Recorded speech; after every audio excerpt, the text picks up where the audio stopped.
black market for Venezuela's oil, which experts say brings in about $8 billion in revenue, is reportedly closing down thanks to President Trump's blockade on ships that account for 70% of Venezuela's oil exports. Meanwhile, tensions rapidly ratcheting up between the U.S. and Maduro as the Department of War confirms new strikes on drug boats. Here to react, Fox News senior strategic analyst General Jack Keane. General, so they're essentially putting a blockade. How effective will that be to squeezing out Maduro?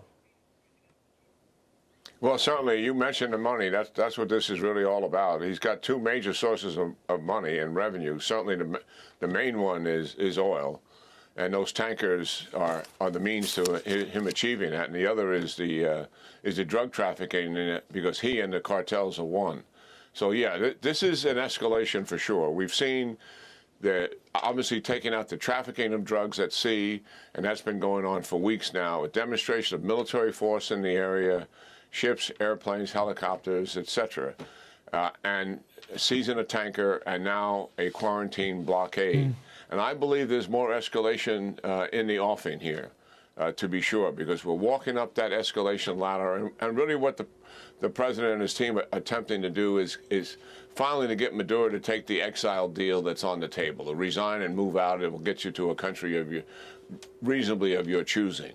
But that escalation ladder, I think, is going to continue to rise as a result of the determination to remove Maduro from this regime, hopefully voluntarily, but force if necessary. But by the way, the Venezuelan Navy on Tuesday and Wednesday escorted 3 tankers carrying their oil and other oil-based products. So they look like they're going for a confrontation. Obviously, we have the assets to eliminate their Navy. Meanwhile, some other big news for people concerned about Taiwan, like the West and us.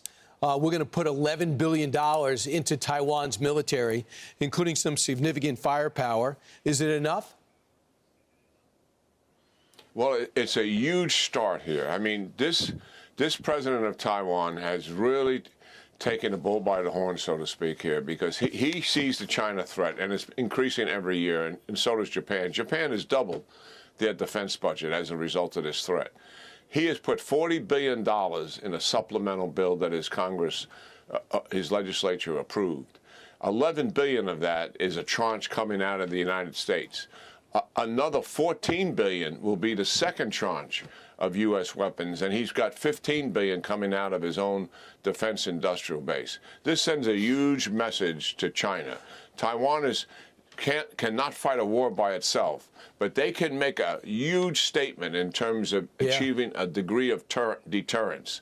They've got to make an invasion costly to China, and they have to take some responsibility on their own. This is them stepping up in the region to do just that. We recognize, even in the national security strategy, that we have much more to do in that region ourselves militarily, because China has an overmatch on us in just about every weapon system and platform except submarines. And there's much that we can do to increase our defense posture in the region. Forward deploy more capabilities for sure, signal to the Chinese that we're determined about maintaining stability and security in the region, and clearly demonstrating to the Chinese that we have the will and the resolve to use military force if necessary. Absolutely. 82 HIMARS, 420 ATACMS, 60 self-propelled howitzers. So we're showing we're serious. Japan bulking up also should make us feel better in the region. General Jack Keane, thanks so much. I'm Steve Doocy. I'm Brian Kilmeade. And I'm Ainsley Earhart. And click here to subscribe to the Fox News YouTube page to catch our hottest interviews and most compelling analysis.